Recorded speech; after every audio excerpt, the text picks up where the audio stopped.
اگر کچھ سیکھنا ہے تو حضرت عثمان سے سیکھو.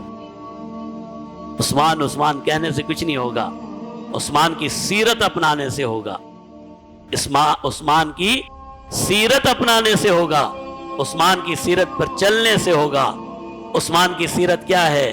عثمان کی سیرت ہے جناب نبی کریم صلی اللہ علیہ وسلم کی پیروی. جب آپ کا باغیوں نے آپ کا محاصرہ کر لیا تو سیدنا عثمان غنی کو مشورہ دیا گیا کہ آپ مکہ مکرمہ چلے جائیں. مکہ مکرمہ نہیں جانا چاہتے تو آپ شام کے علاقے میں چلے جائیں. آپ نے مکہ مکرمہ جانے سے انکار کر دیا. فرمایا جو باغی مدینۃ الرسول کی حرمت کو نہیں جانتے وہ مکہ کی حرمت بھی پامال کر دیں گے. جو میرے پیچھے یہاں تک آ گئے وہ مکہ میں بھی پہنچ جائیں گے. فرمایا آپ شام چلے جائیے، وہاں مسلمان آپ کی حفاظت کریں گے. فرمایا ایک دفعہ جب میں نے ہجرت کر لی اور پیارے محبوب کے پڑوس میں آ گیا، اب زندگی بھر یہاں سے نہیں جا سکتا.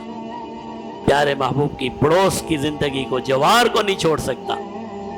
تو وہ عثمان غنی طاقت اور قوت ہونے کے باوجود، خلافت ہونے کے باوجود، جس کے دربان حسن اور حسین یہ کہیں کہ ایک مرتبہ اللہ کے لیے ہمیں اجازت دے دیں پھر ہم جانے اور یہ باغی جانے، وہ عثمان غنی اللہ کی رضا کے لیے گردن تو کٹا سکتا ہے لیکن کسی کو تلوار اٹھانے کی اجازت نہیں دے سکتا ہے. مسلمان تو اور میں کہاں رہ گئے؟